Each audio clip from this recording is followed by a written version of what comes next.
And welcome everybody to the Star Wars Stuff podcast. My name is Rudy. I'm Ray.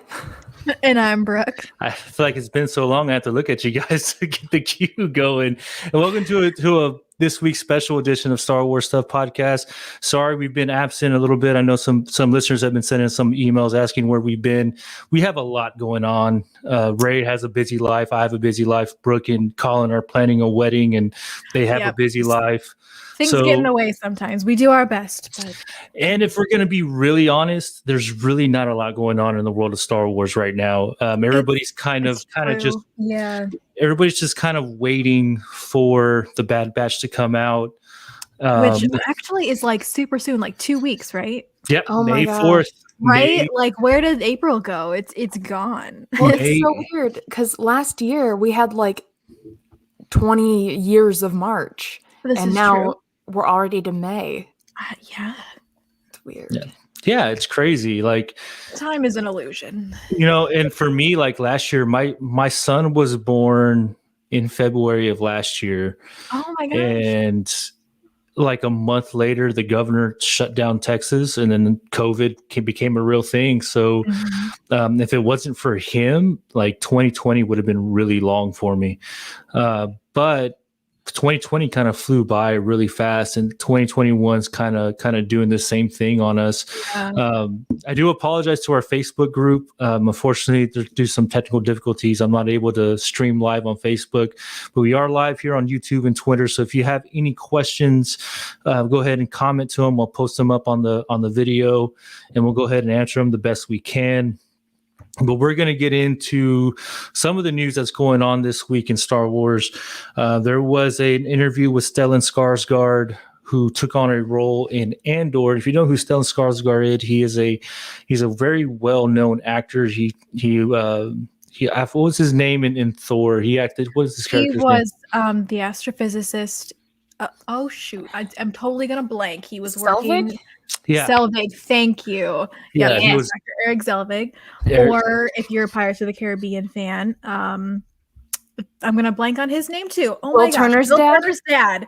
Bootstrap Bill Turner. Bootstrap Bill Turner. Yes, that's right. He was Bootstrap Bill Turner. Wow, my brain is on fire today.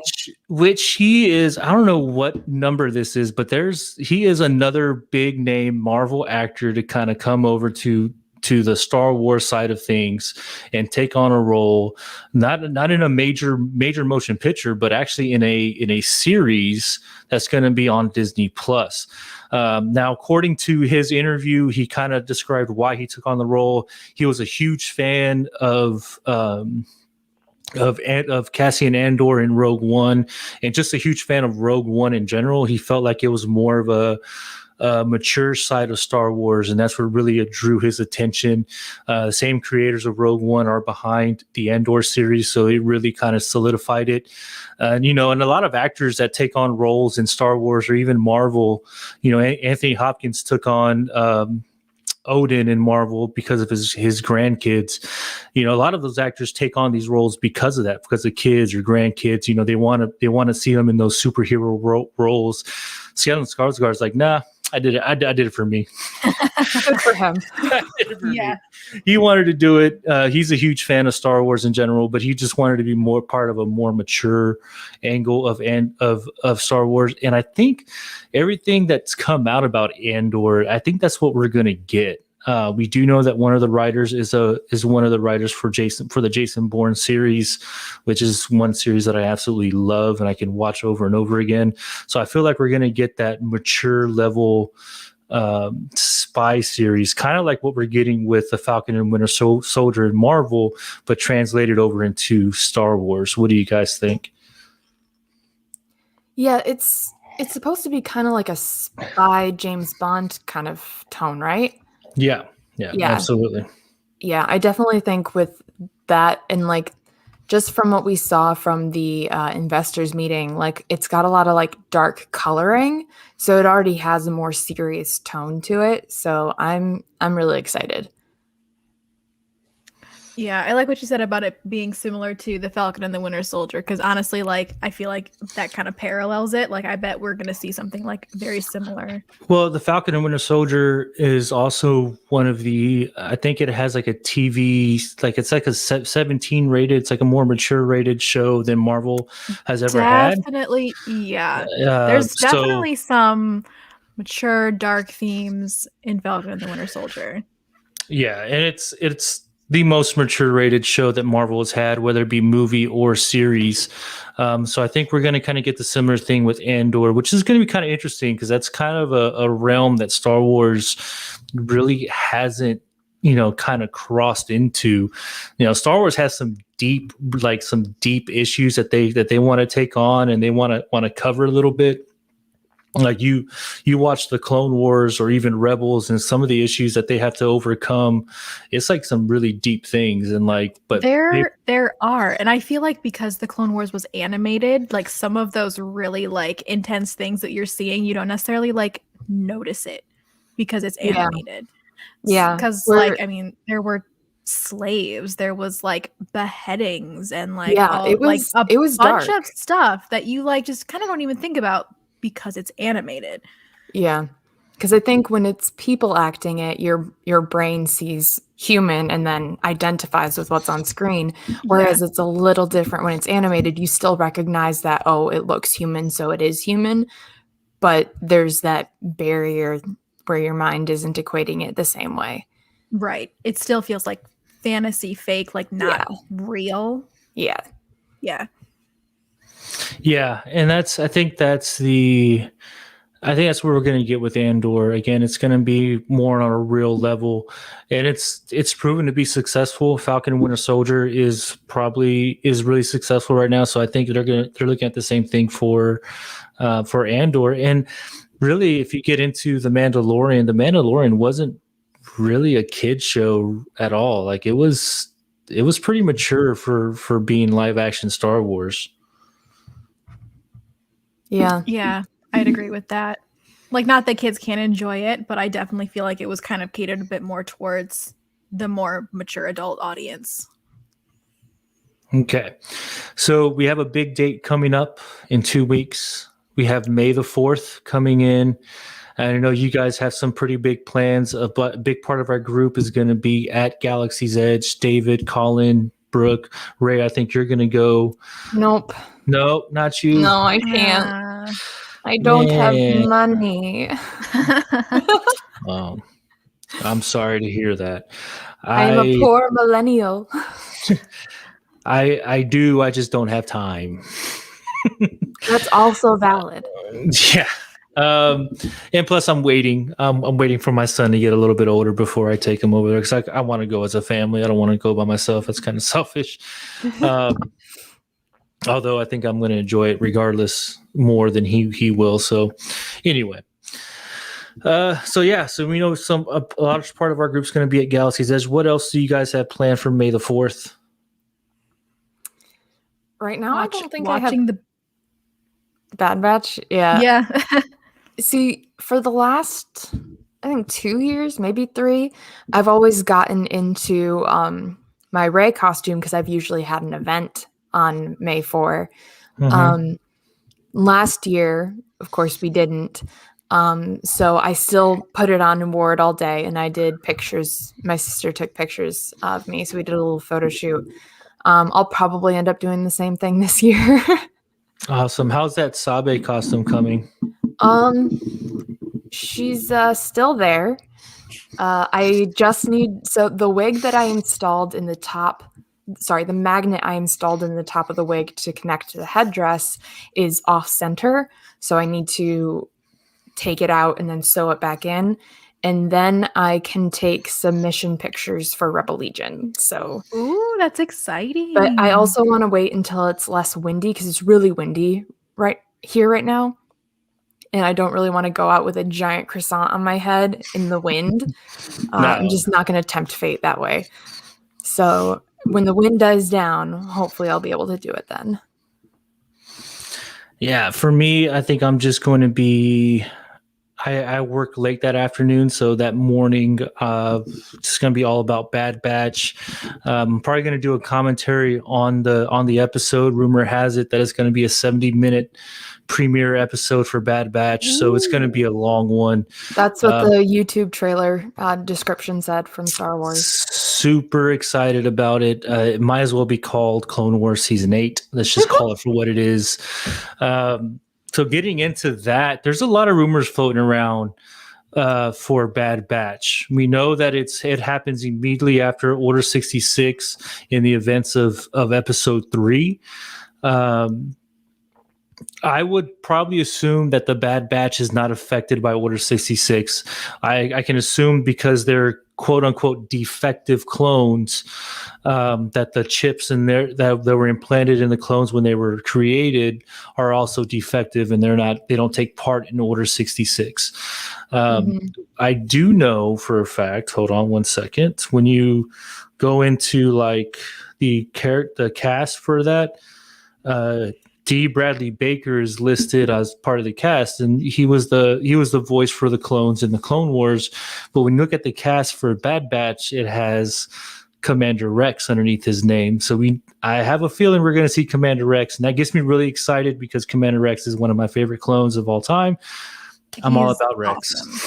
Yeah, that would be awesome to see him, because like we see him, like meet like during Order 66. And then we see him in Rebels, but getting some of that like in between would be really cool to see, like how him and Wolf and who was the other one that was in Rebels.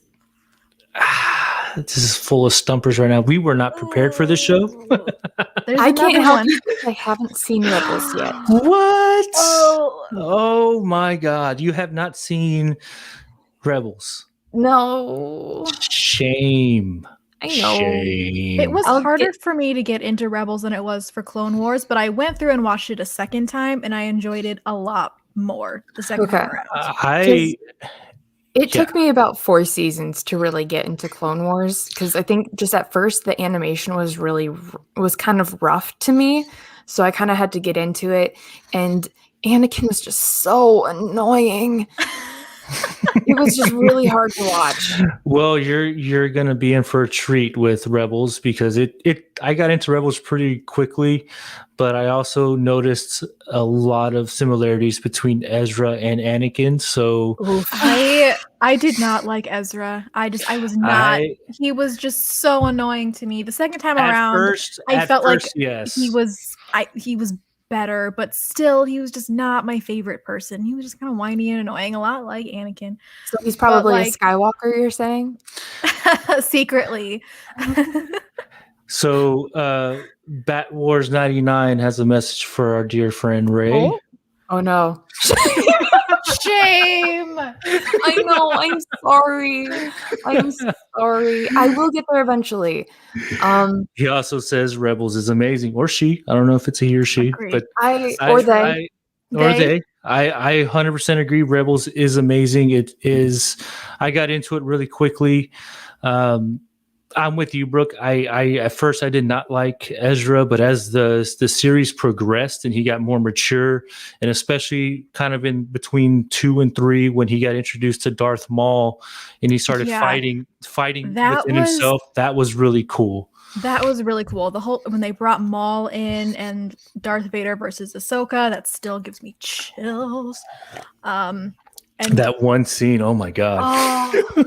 Every time I'm just like, I'm not okay after I watch that scene.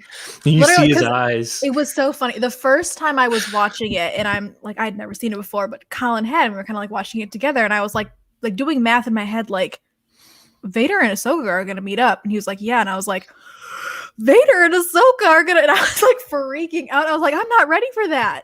And then it happened. I wasn't okay. When he says Ahsoka, I was like, oh my God. Yeah, anyway, not going to give any away because Ray hasn't seen it yet. Honestly, I will probably forget by the time that I get to watch it. I could start watching it tomorrow and I would already forget. Well, that's it.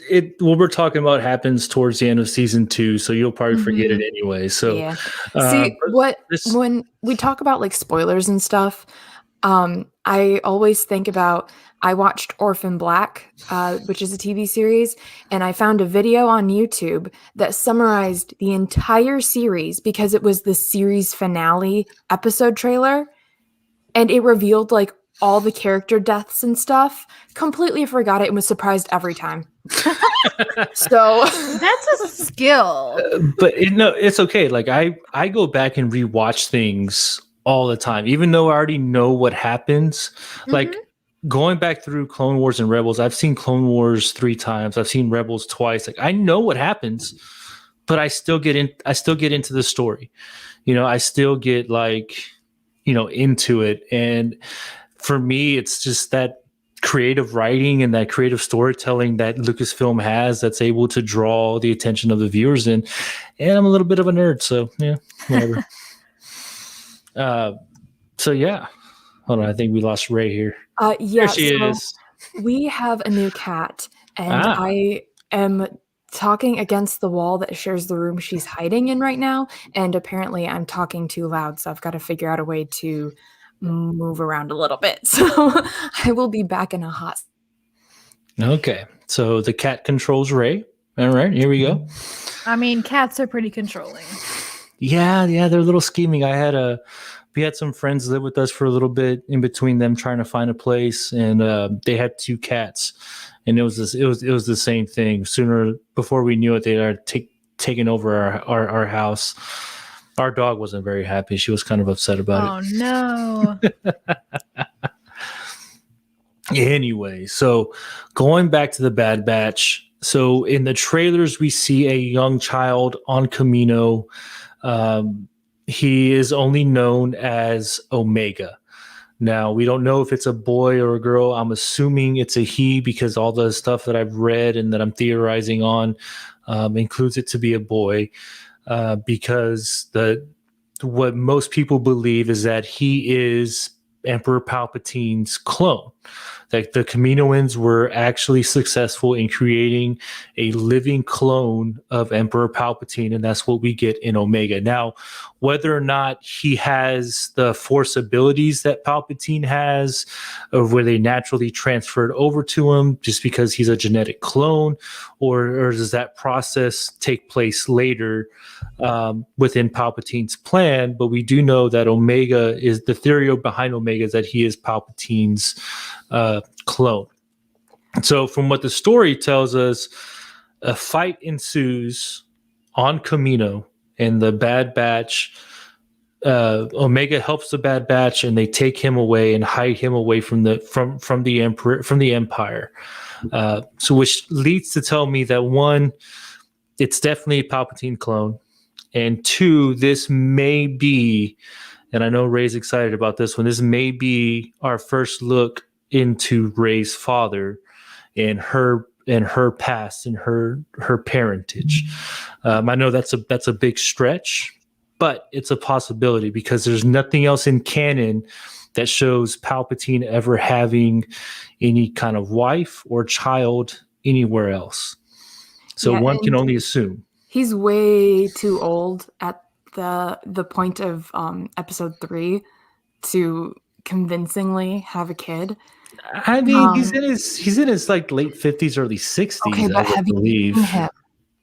He looks like a moldy prune. And how many politicians look like moldy prunes, but they still end up with a 22, 23-year-old journalist that wants to scoop? The money. Exactly. But he doesn't have the money. He just he has has- lightning. He rules a whole galaxy. He has the got power. to be relatively wealthy. Okay. Yeah. I mean, I'm just No. saying. Okay. But the character design for Omega is so similar to Palpatine's from the Clone Wars. It's in the hair. It is exactly the hair. As soon as I saw that hair, I was like, Palpatine? So if it's not a Palpatine clone, they're going all WandaVision on us, and they're going to be like, look over here, and then just totally like turn it around. see, I don't think that's it because that's not Lucasfilm's style. No. You know what I mean? Lucasfilm is pretty pretty direct with what they do and how they do it, and they're very creative in how they do it. Even though we know what they're going to do, we as fans are still surprised. We're just like, oh my god. For sure. So yeah, and again, that brings in a whole new list of theories. I was on a 3-hour drive the other day, and I was just thinking about all this stuff. I was like, if Omega is Palpatine's clone, and he's taken away and hidden from the Empire, the possibilities of him being Rey's father is immensely huge. Because I would love for this series to kind of take the path of, okay, we got away from the Empire, we've reunited with Rex and his crew. The clones have been decommissioned. For me, it's like, okay, let's help them set up, clone colonies somewhere, or find a world where the clones can live in peace. And that's how Rex and them kind of get to where they get to in Rebels and stuff like that. But I would love for that to happen, but who knows? That also tells me that we may or may not see a fight on Jakku. Who knows? Ooh. I'd love to learn more about Jakku. Yeah, It seems Yeah. it seems like it's really interesting, kind of like Tatooine and Mos Espa. and we Mos know, Eisley. and we know that there is a huge ship crashed on that planet. Mhm. So, And I mean, Rey lives in there's in a walker, in a walker. Is it AT-AT or AT-AT? AT-AT. AT-AT. That's how I've always said Whoa, it, whoa! but I know that causes a big debate. It's AT-AT. Yeah. But yeah, so we know that there's something happened on Jakku. This may kind of get into that, because I don't remember a battle ever happening in or around Jakku during any of the canon movies. I know there's things online, probably in like the Wikipedia or something, where there is a Battle of Jakku, and the helmet that Rey wears in Force Awakens right before she meets BB-8 is from a pilot who fought in the Battle of Jakku. So there's some sort of resistance empire kind of battle there. Okay, well, awesome. Like I said, it could open up a lot of possibilities. That also tells me that I also theorize that Kamino will probably be destroyed, or the Kaminoans will be destroyed, similar to the way I always have trouble saying the Geonosians were destroyed. Geonosians? The Geonosians, yeah. The Geonosians were destroyed because Geonosis was where the first Death Star was built, and the Empire wiped out the entire planet. That way nobody could talk about it. So I would assume maybe after they decommission the clones, they destroy Kamino and wipe away all evidence that it was ever there, so that no one else can have the power of the clones or that effective clone.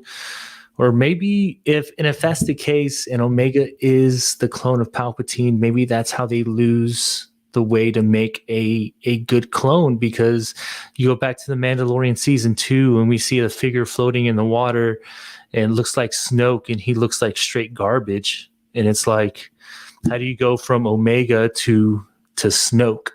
Or is that just a transfer of power? Maybe the Bad Batch destroys the plant on Kamino because they're like, we're done with this cloning. It's done nothing but bad. We're going to get rid of it. And that's why the Empire has been having such a hard time figuring out their cloning stuff.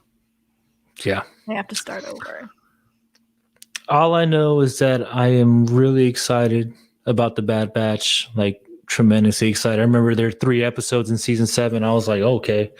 Like these guys are cool. Like I wish we saw more of them, and then we're getting a whole new series for them. So we know it's going to play a major role in the major storyline. So it's exciting to see what happens next.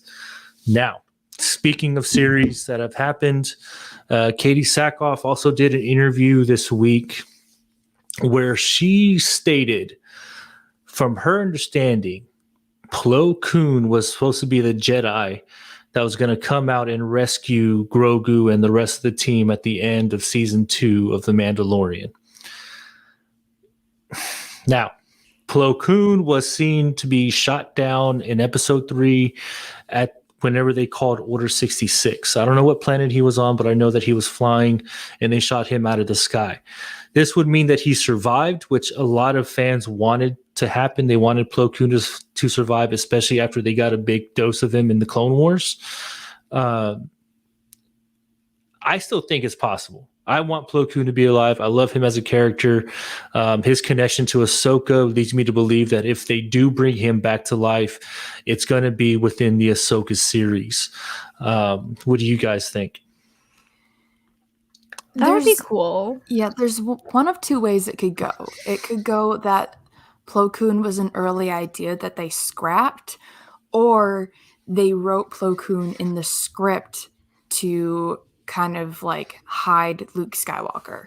You're killing my buzz. You're killing my buzz, Ray. It could be either one. I don't know. But they could have written that Plo Koon shows up instead of Skywalker and then surprised everybody.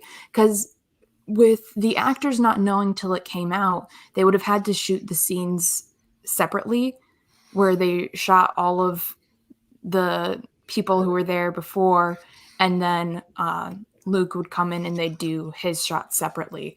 So I don't know how they, if that's the case, I don't know how they explained away that they couldn't have the actor who was playing Plo Koon on set that day when they were shooting, and they couldn't just shoot it all at the same time. I mean, the rumor has it that Mark Hamill was on set for the Mandalorian season 2 finale, but nobody knew that Luke Skywalker was going to come out. So they literally could have had it plain as day out there, and nobody would have known. We do know from Stellan Skarsgård that no major actor knows what's going to happen on set. According to him, they don't get the full script. They get the red pages of script. That way they can't make copies of it, but they're given bits and pieces of it. So nobody's given the full story. I feel like this is a spy movie, for Christ's sake. Like, do you think that's in response to, what's John Boyega? Yep, accidentally leaving his hotel? Script in a hotel or apartment or wherever he was. He left it under the mattress in a hotel room. I would believe so. If John Boyega did that, I would believe so. But honestly, what it sounds like is Marvel trying to do a movie with Tom Holland. Does. Because Tom Holland can't keep a secret to save his life. No. So I know with him, they would only give him the dialogue from his scenes. He did not get a full script. And he wouldn't even, I don't know if he even got full scenes. He just got his parts in the scene. But Stellan Skarsgård's a very well-known actor, very well established. It just sounds like that. Like they're only giving them their part to keep it all hushed. That's pretty cool, honestly. You don't really know what you're making until it all comes together and everybody watches it for the first time, or they see it unfold as they're acting it out and everybody's in awe of it. So that's pretty cool if you really kind of break it down and think about it. So tonight we were actually scheduled to do a commentary on Star Wars Episode 1, The Phantom Menace. Unfortunately, Matt had an accident. He's okay. He's doing well, but he will join us later this week as we do a commentary on the movie. And I got to reminisce on the time that it came out in movie theaters in 1999. And then I was very rudely reminded on how old I am when Ray reminded me that she was 3 when that movie came out and Brooke was 4. Yeah. 96, baby. 95. What? Anyways, I was 12. That's not. Honestly, that's not that big of a difference. Except that I knew what was going on around me, and you guys probably didn't. See, but like my memories of that movie. Like I was looking up cool facts about it because this commentary is going to be fun. We have commentaries on all of the original Star Wars trilogies. We have commentaries on all of the sequel trilogies, but we don't have any on the prequels. So I really wanted to do this, and I want to do for all 3 of them. I want to make them as good as possible for our Patreon listeners. So I was really digging into it. And I came across some really cool facts. One, Ray, I think you'll get a kick out of. There's I guess when Natalie Portman and Keira Knightley were dressed up as Queen Amidala, Oh they yeah, they is it looked when they looked exactly like each other. their Natalie parents Port- couldn't tell them apart? Yep, I'd heard that too. Natalie Portman's mom came on set and could not tell them apart. It was nuts. And then Natalie Portman's voice was altered to sound like Queen Amidala. That way you can Yeah. tell. That way you can tell a difference between her and Padme. That's kind of. Which- I always wondered what exactly they did, because you Yeah. can kind of tell that they did ADR, which is like post-production recording for dialogue, for when Sabe was speaking, because it obviously wasn't Keira Knightley. Mhm. I originally had thought that maybe they developed some kind of in-between voice that they could both do, which is what happens canonically, like in the books and stuff. But it sounds exactly the same, so I figured they probably just dubbed it. Yeah, and I think they lowered her voice an octave or two, and they slowed it down. That way, you can tell the difference between her, which I think Keira Knightley was actually doing more of a lip reading when it came to her time of speaking when she was in costume. But I read that and I was like, oh, okay, Ray would get a kick out of that. Yeah, But lo and behold, she already knew it. I kind of had a feeling. I know a lot about Sabe. It happens. But yeah, I remember 1998 September. November 1998, the trailer released for that movie. It was nuts, man. It released before three movies: Meet Joe Black, The Siege, and The Waterboy were the three movies that released that trailer. And then later on, it aired on TV. But it was nuts. Fans were buying tickets just to go watch the trailer and then leave. They wouldn't even watch the movie. It was funny. Insane. Yeah. It was great. Good times. Anyway, we're going to do that episode later this week with commentary on it. We'll post it up to our Patreon fans. So join us for that. It's going to be fun. It's going to be a long one, but you know what? It's going to be a great time. So speaking of other projects, do you guys have anything going on that you guys are working on currently? I mean, I already talked about how my progress on Sabe has stalled for the last few months, which is to be expected. Yeah, I mean, but you're putting together an intricate costume. I just don't have the motivation to work on it because I'm afraid if I touch it, I'll break it. It happens. And Brooke, I know you're planning a wedding, so your time is pretty much consumed. Planning a wedding, yes, a Star Wars themed wedding. So Interesting. yes, Will we be showing up in costume? Yeah. Yeah. We're gonna, we got some connections. We're gonna have some stormtroopers, and I don't know. Colin's been talking to the guys, so I'm not sure who all he's roped into what, but Between you and Colin, you can't not have a Star Wars involved in your wedding. Right, absolutely. So we're doing it like loosely themed. Like I didn't want it to feel like you're like necessarily walking into Star Wars, but like we're gonna have accents here and there, like keep it classy, Yeah. Nice. So it'll be a good time. Are you gonna have some of what is that blue milk that Luke drinks? What's going on? Oh, that's I hadn't love the even thought about Galaxy's Edge blue milk. It's so not a good. bad idea. We have made it a while back. I don't know if anybody remembers. A group of us got together and had like a blue milk contest. Didn't turn out very well. Dang it. But I need someone to crack that recipe. So in what we did, it didn't turn out great. And then because my milk turned out purple because I used blueberries, and that was my mistake. Tried, the mixed berry thing, but I did a different recipe later on, and it was the correct color, and it actually tasted pretty good. I don't remember what it was. Great. But I'm just saying, hire a mixologist. You never know what you're gonna get. But blue milk would be a cool little accent. I am a little bit. I am a really big nerd. James and I bought these books. I'm sure a lot of other people have them right now. Skywalker: A Family at War by Kristen Baver. It's a very interesting book.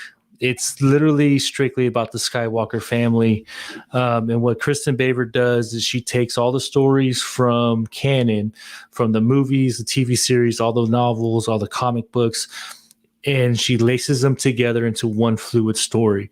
Again, this is strictly about Anakin, his mother, Luke, Leia, Ben, and Rey. No, I mean, other characters are mentioned, but this is strictly their story and their perspectives of the events from episode 1 all the way through to episode 9, which really nerded me out. I'm really big on Anakin and how, like, just what's going on in his head. In his head during the events of episodes 1, 2, and 3, and how he transitions into Vader. So I got to experience that a little bit throughout this book.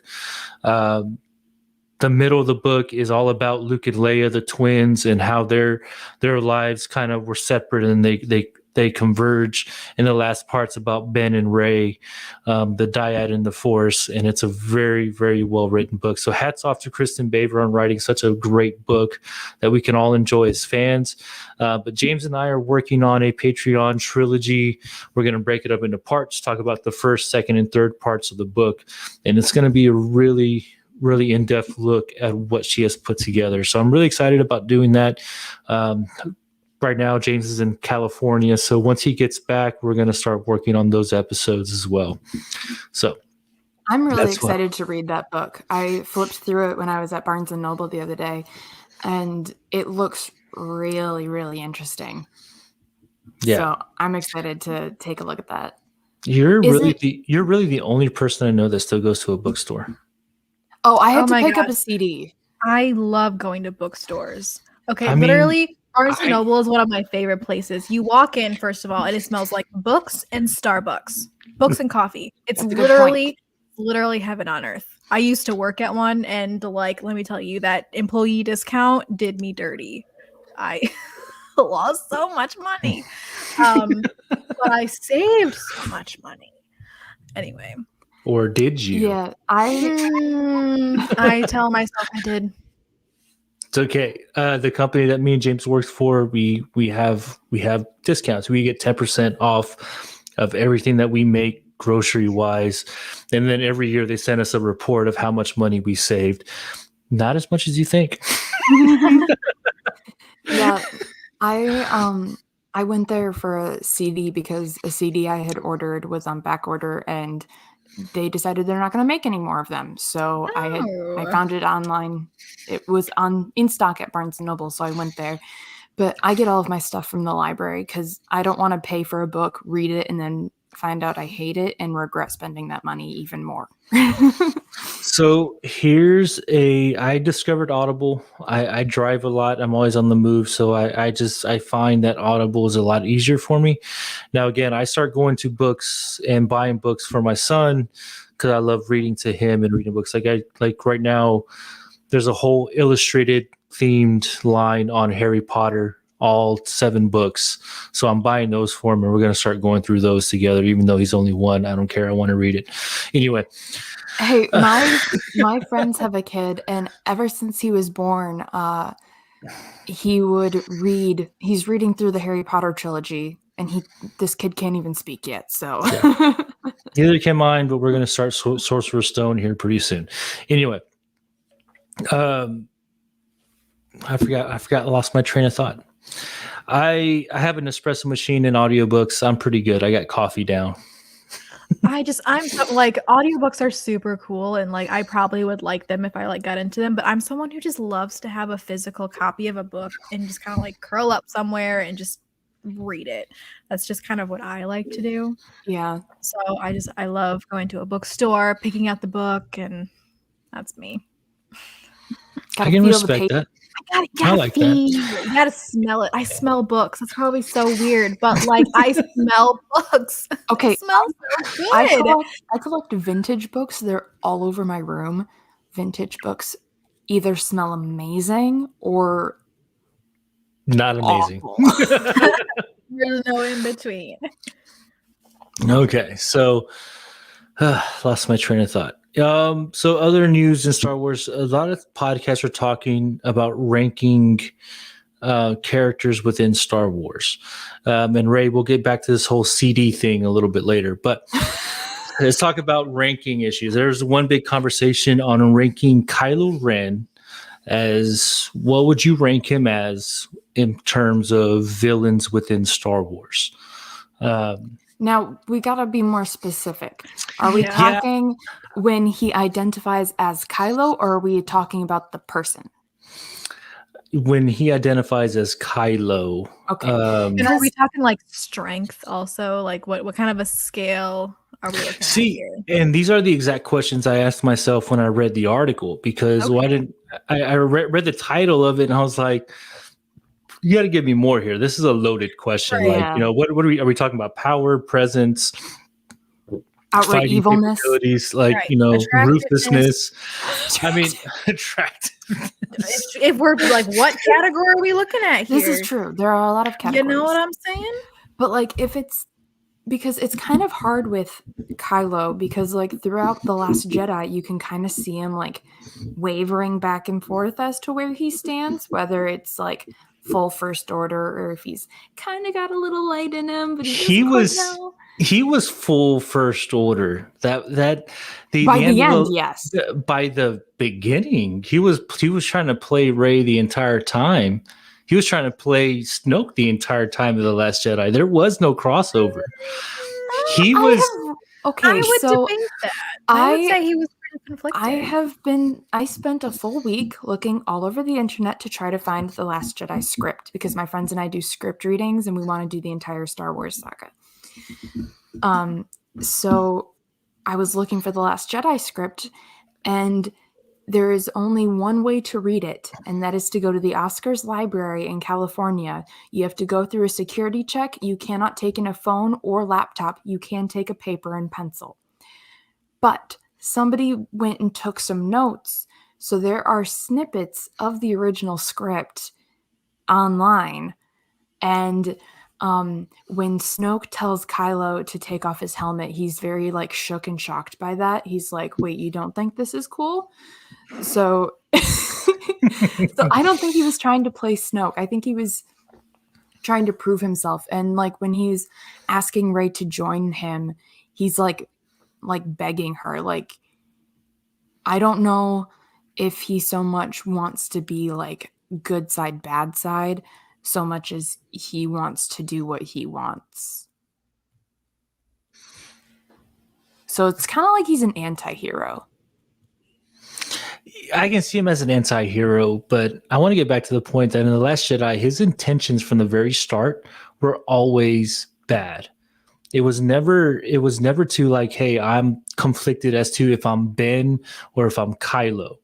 His intentions were to win Rey over to join him on his side, because he realized that the strength and connection that he had with her. And he started growing that connection even more when Snoke combined them together and formed that dyad. But I truly believe that his intentions throughout the entire movie were always going to be bad. It was never a fight between the two. When he killed Han Solo in The Force Awakens, that solidified him as Kylo Ren. And it wasn't until The Rise of Skywalker, when Rey force healed him on the ruins of the Death Star, when he realized, and it took Leia sacrificing herself to make him go back to Ben Solo. Which, if we're talking about powerful characters, Leia is the most powerful in all of Star Wars, because she just had to say his name and he switched from the dark side. She had to give up her life. But she just had to say his name. She died, but she only said his name. And that was enough to convince him. Granted, I will give you that. I will count Leia as one of the most powerful people and powerful Jedis in, well, I don't know. I don't know if I would label her as Jedi. The effort of reaching out to him through the Force like that was like, that's a different thing. My thing is, she just had to say his name and he left the dark side. That was all she had to do. It's a play on every boy and his special connection with his mother. That's why I couldn't kill her in The Last Jedi. I think he tried to. Definitely tried to in The Last Jedi. As I No. remember, she was floating in space and supposed to be dead. He didn't hit her. He didn't blow it up. He stopped. Yeah, he had his hesitated, thumb over the and then trigger someone else and then decided not to. did. Actually, that part of the script is out, and it says that he hovers over the button and then like decides against it, and then there's a line that says, not that it matters anyway, because he knows the other ties are going to do it. He just can't do it himself. Interesting. Again, a special connection with his mother. Yeah, I don't know. I think if we're talking ranking Kylo Ren into versus the other villains we see throughout Star Wars, I think for me it's all about presence and power. So, my list, I told you guys this before we went live, was always in terms of presence and power, it's always Palpatine, Vader.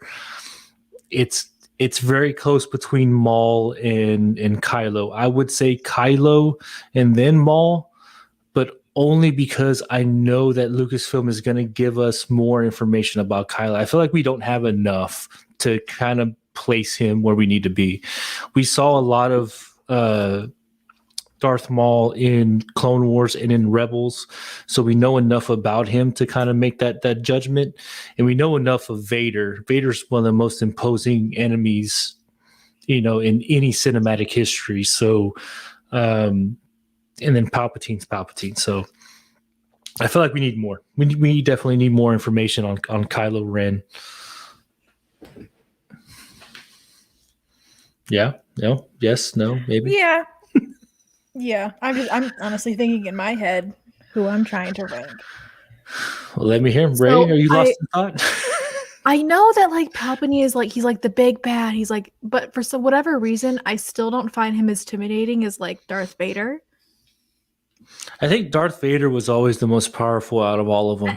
Yeah, I would agree with that 100%. But I think Palpatine found a way to kind of keep him. Oh, we lost Ray. No. I think Palpatine kind of found a way to kind of keep him contained and within his own bubble.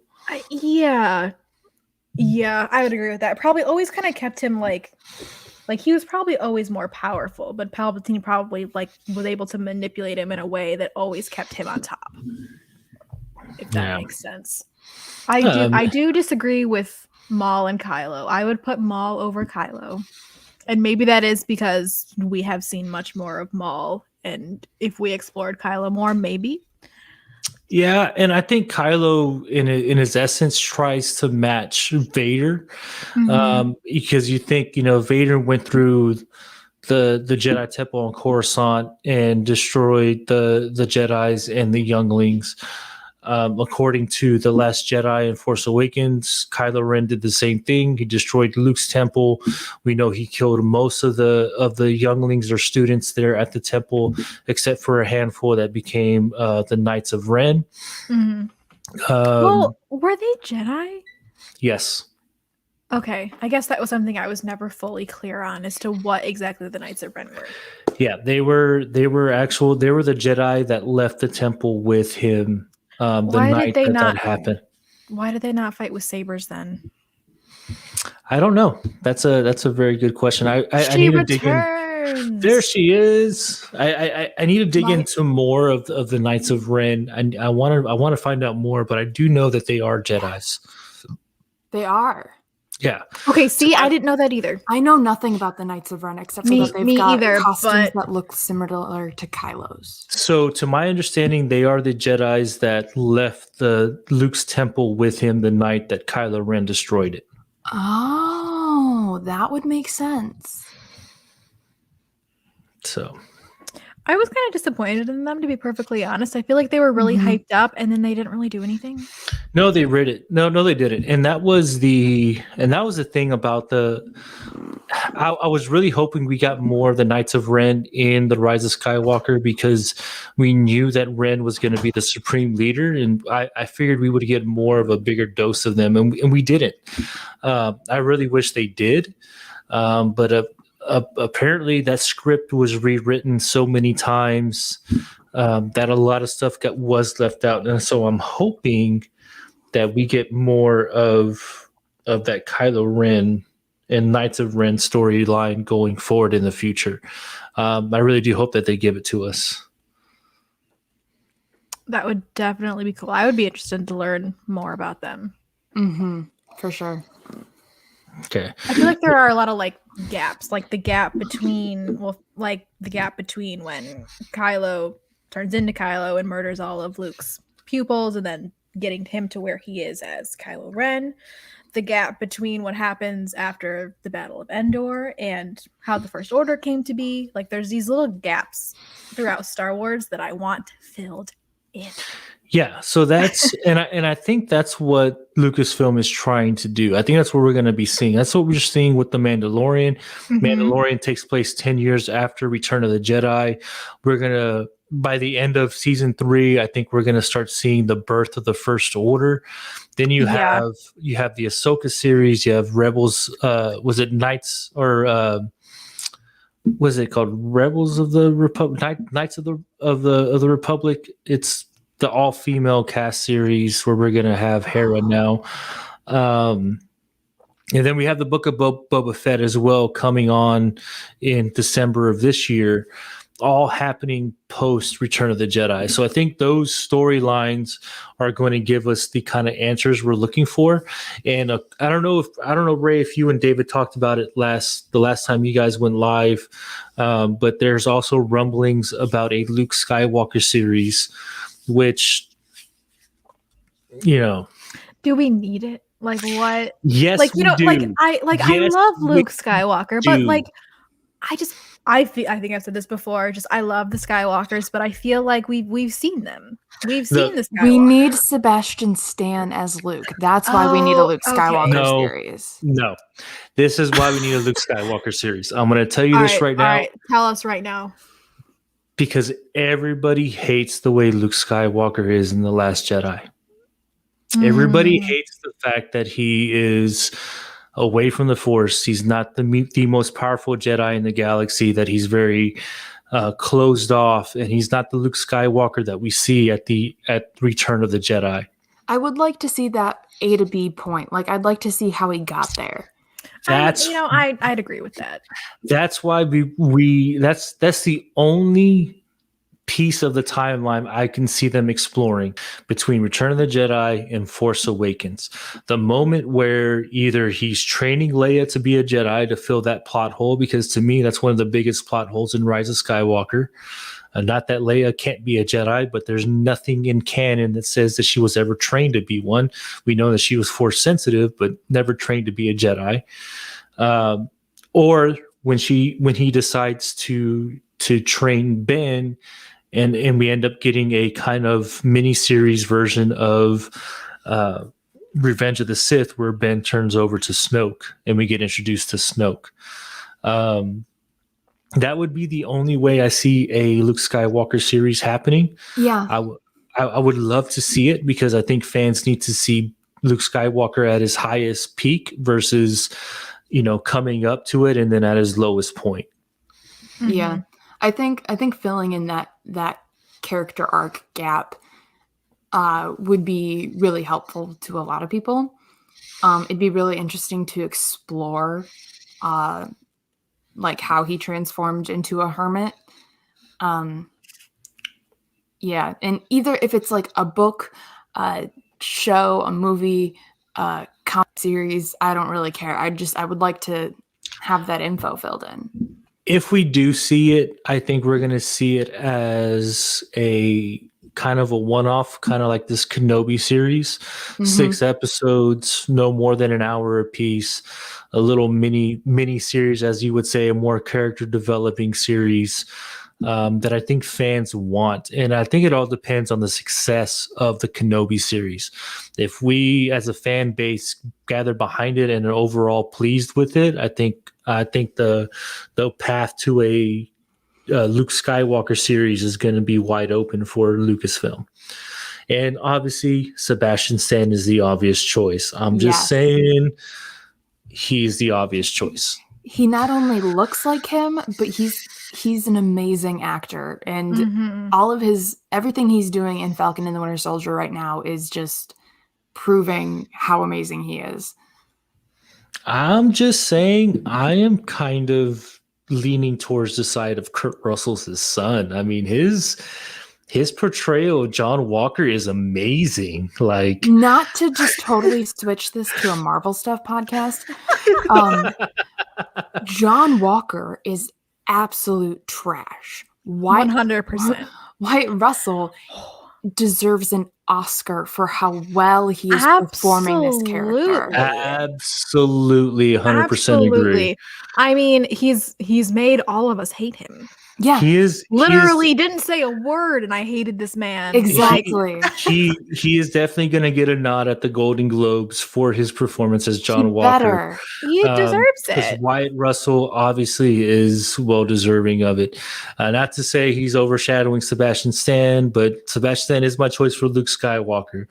But Wyatt Russell is kind of stealing the show. He's doing amazing. He's doing amazing. So, speaking of characters of the new trilogy, another discussion that's going on in some of the podcasts about Star Wars is about General Hux. So I need more information on him. What's of General He could be Hux? such an interesting character. There's so much we don't know about him. I That's want to know the- all of it. that's the exact conversation that's going on. We don't know enough about General Hux to kind of like dismiss him or accept him. Okay. He came into the Force Awakens as an in facto military leader. He ended up being just kind of scared of Kylo Ren, and then ended up being the next fulcrum as a snitch to the rebels for them. But I would love to see his backstory. Where did he come from? How did he get up to be probably one of the youngest commanding generals that we've seen in Star Wars for the sure. First Order? How did he get to where he was? And I think the question is, will we see him again? And I think the answer is yes, I would because love to. with all He these seems like he'd series, be really interesting. yeah, with all these series taking place in between Return of the Jedi and The Force Awakens, the possibility of us seeing General Hux come into play is really high, because he would be the perfect character, in my opinion, to introduce the First Order in all these series that Lucasfilm and Disney Plus are having. I would also like to throw in, I want more information on Captain Phasma. Yeah.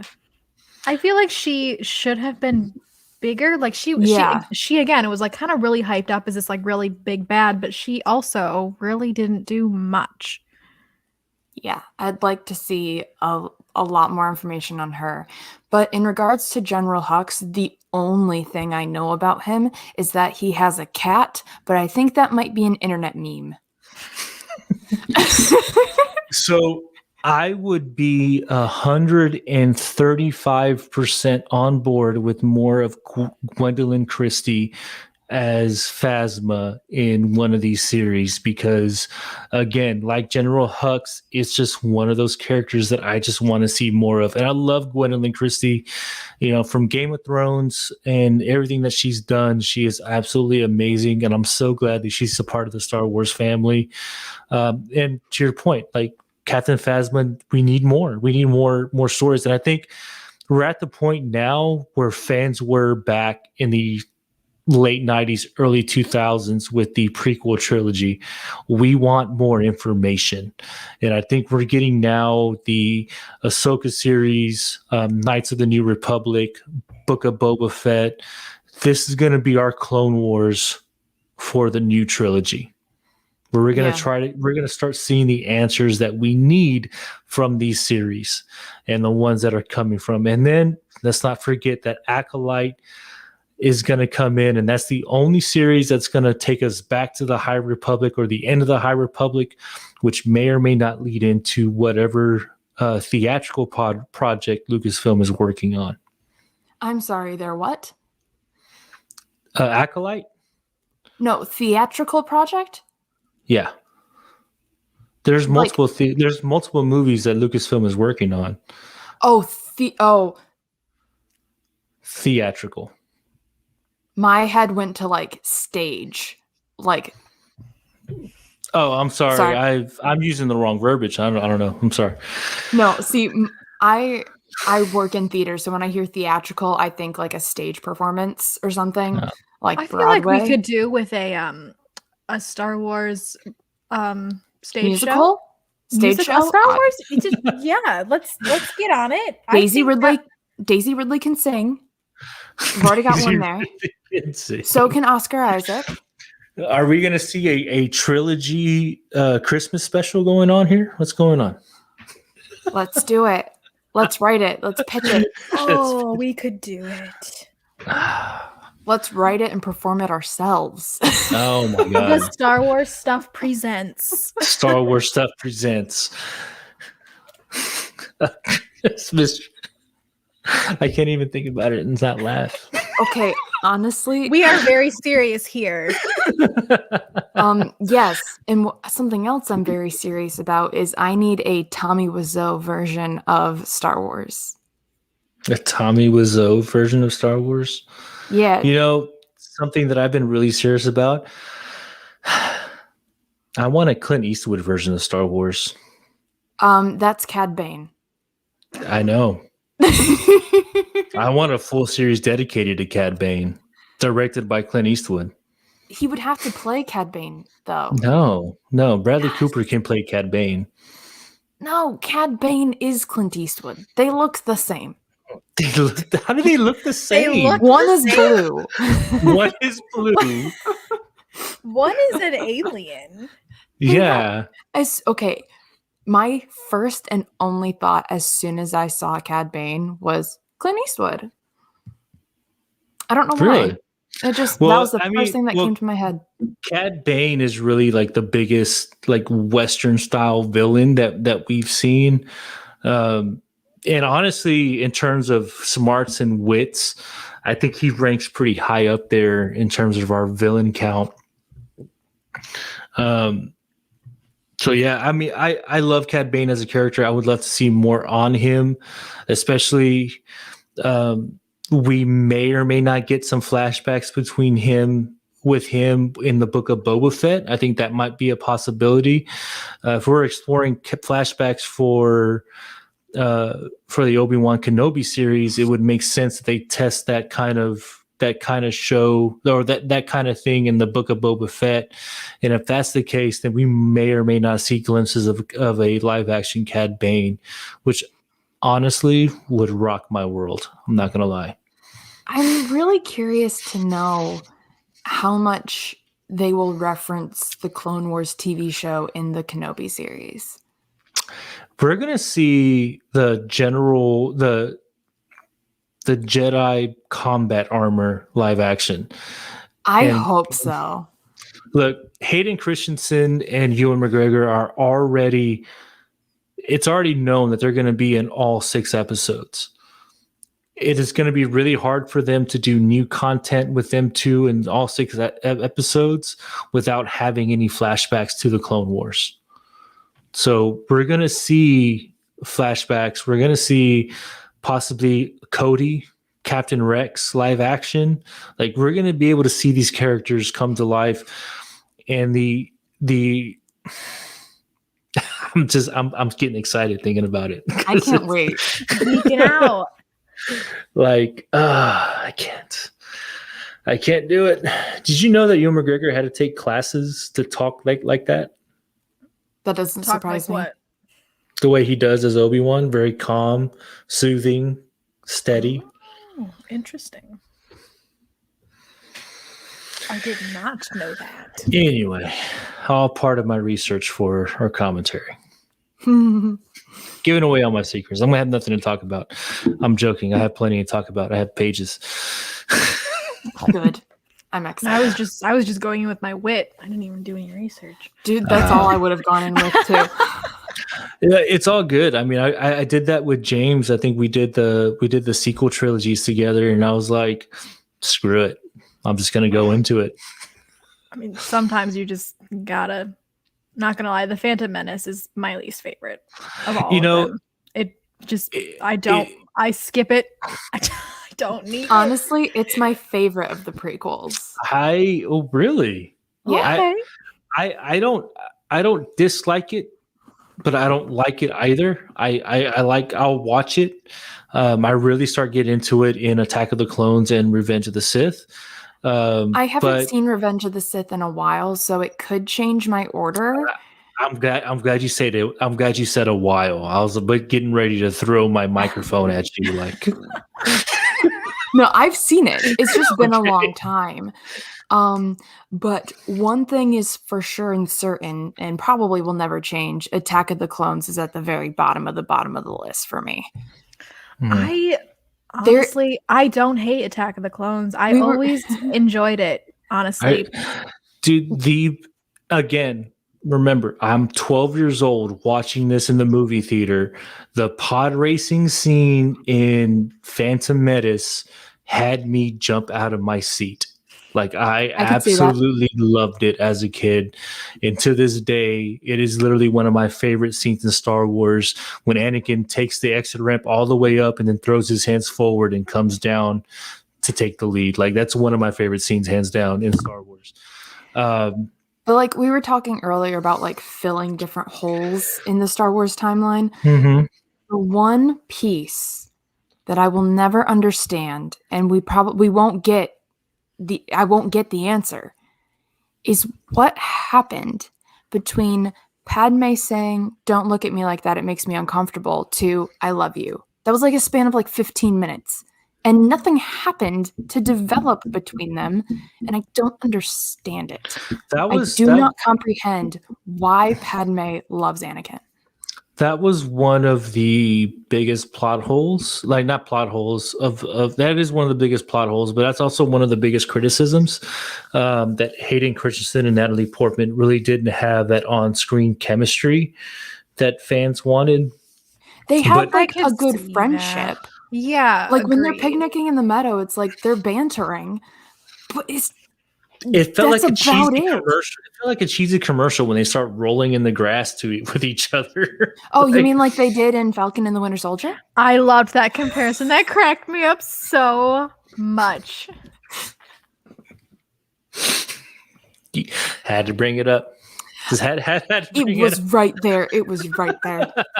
But anyway, yeah, I can see Anakin like loving Padme, and it's played really well how he's like kind of obsessive over her and like continuously flirting. It's just very much his personality that like when she says, "This makes me uncomfortable, please stop," he just completely ignores that and keeps going. I just don't get why Padme, who is so strong and independent, goes for that. So it's kind of the reverse. It's like so a lot of men in life have this instinct that they want to be the savior. They want to save someone. Oh, that's Anakin. Yeah. In my opinion, I think Padme has that same instinct towards Anakin. Padme falls in love with Anakin whenever they go back to Tatooine. He kills those Tusken Raiders. He tells her what's going on, and she just feels like she can save him from himself. And I think that's kind of where we get that kind of interesting love aspect between the two. In my head, that's what I think. I think it's Padme thinking that she can save Anakin and that she's the answers to his problems. That would make a lot of sense because that's kind of a toxic relationship sounding, and they kind of had a bit of a toxic relationship. Oh no, it wasn't a little bit of a toxic relationship. It was definitely a toxic relationship. I was putting it nicely. But also, clearly, if Attack of the Clones teaches us nothing, it teaches us that the quickest way to a woman's heart is to slaughter a bunch of sand people. So, and here's that's how Colin got me. I know. I've heard the story. It was a beautiful moment. I have so many questions. Not just the men, but the women and children. And the children too. You're the Padme to his Anakin. I see it. Oh, Brooke, run away fast.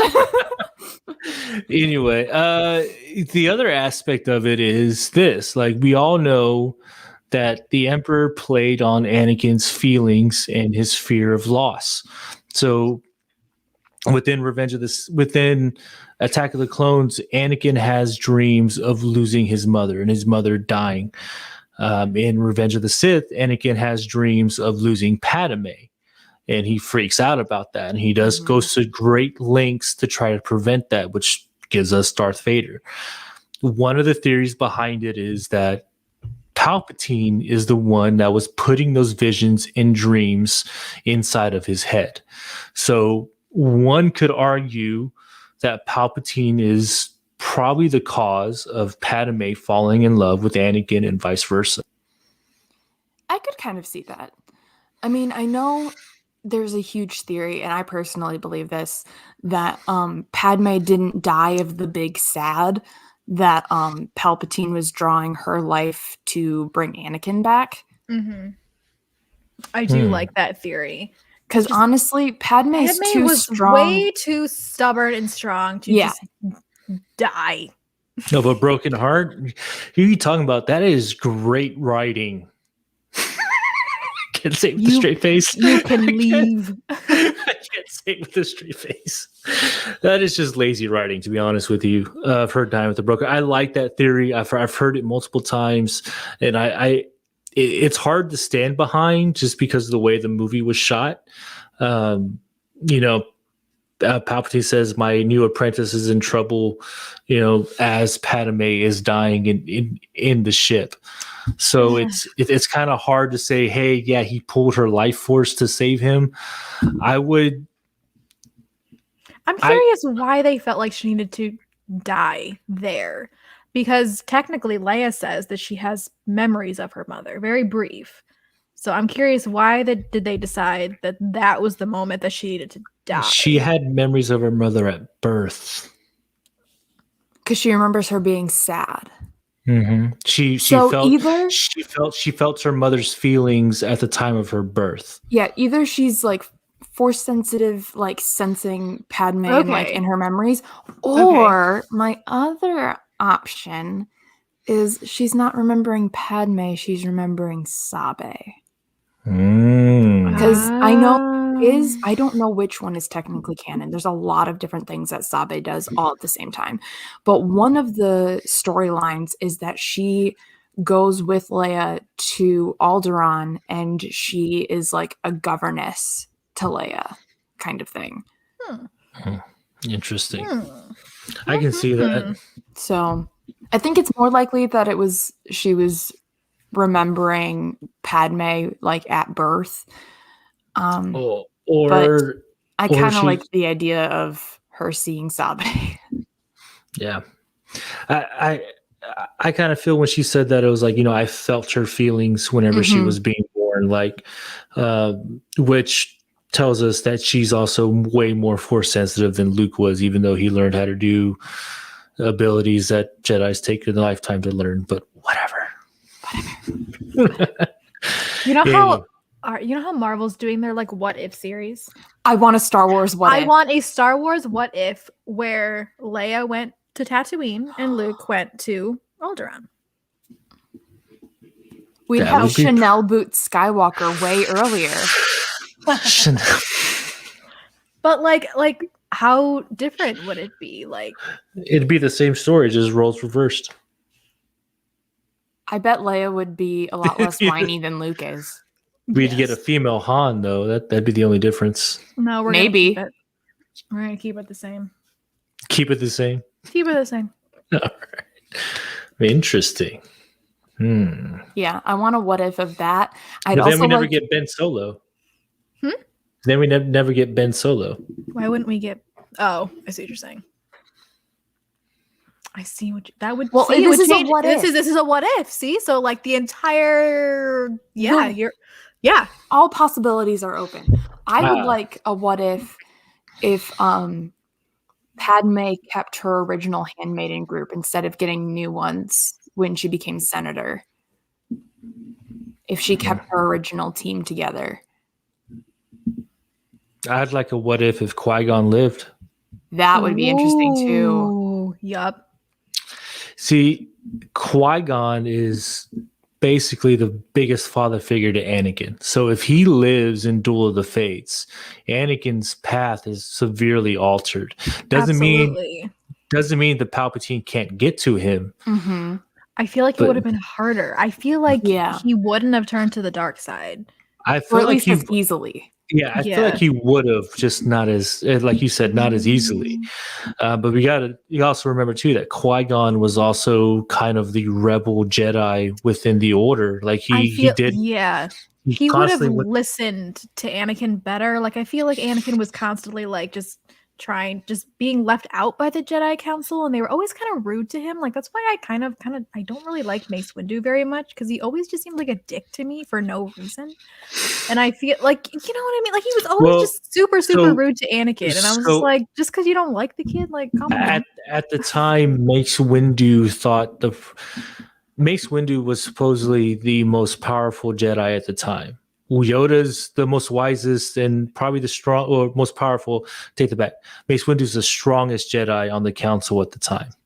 And when Anakin comes along, who's even stronger than he is, he's more jealous. He's more threatened by Anakin than anything else. I don't know. Toxic masculinity. I was just the party again. I thought it. I wasn't. Samuel Jackson at his best. But no, I think Qui-Gon would have listened to Anakin more, and Anakin would have felt more heard and seen. Yeah, I mean, Anakin would have went through the same struggles he went through with Obi-Wan Kenobi, but Qui-Gon, I feel like, would have handled him a lot better versus just letting Anakin do whatever the hell he wanted, because they were friends versus master and apprentice. Yes. And also, Anakin was the most powerful Jedi at the time, so like, really, what is anybody going to tell him to do? But he couldn't learn how to keep people from dying. But Rey figured it out. Rey did figure it out. Mm-hmm. Interesting how that happens. I just imagine Anakin in Force Heaven being like, really? It was that easy the whole time? Yeah. So, oh man, we're about an hour and 15 in. We are good. Anyway, do you guys have anything else you guys want to talk about? I mean, I could talk all night, but I mean, get George Lucas or Lucasfilm on the phone. We need to pitch this What If. Star Wars What If. I bet if Marvel What If does really well, maybe they'll consider, because like sometimes Star Wars and Marvel kind of like mirror what they do. So Marvel's What If is based off an actual comic book series, so they actually have content to base off of. Versus Star Wars What If is going to take a lot more thinking, and it can go extremely the wrong way really quick. Here's the secret. I don't care. I want it anyway. Here's the thing. People, job security, you know, I don't know. Just do it. Please. Just do it. Do it. Do it. Do it. Do it.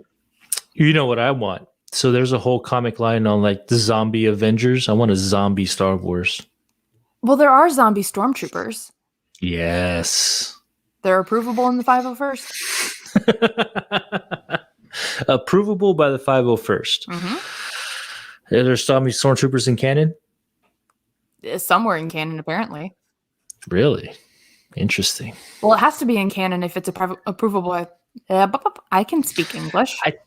I think it's just one of those things like, hey, I think this is really cool. That would be awesome, though. Anyway. That'd be somewhere. I don't know. All right, guys. Well, I have nothing else to really talk about other than some of the projects that I'm working on, but I'll get to that for our Patreon listeners. If you guys don't have anything else, I just want to thank everybody for joining us. Ray, Brooke, you guys are awesome as always. Thank you for joining me on this live broadcast. Then thank you to our listeners for joining us from all over the globe and telling us what you guys want to hear and listen to us rant about like crazy nerds about Star Wars, because that's what we do. It's what we do best. It's what it is. And all right, guys. Well, you guys have a good night. Thank you again for joining us, and may the Force be with you. Always. Yes! We did it! You're still recording.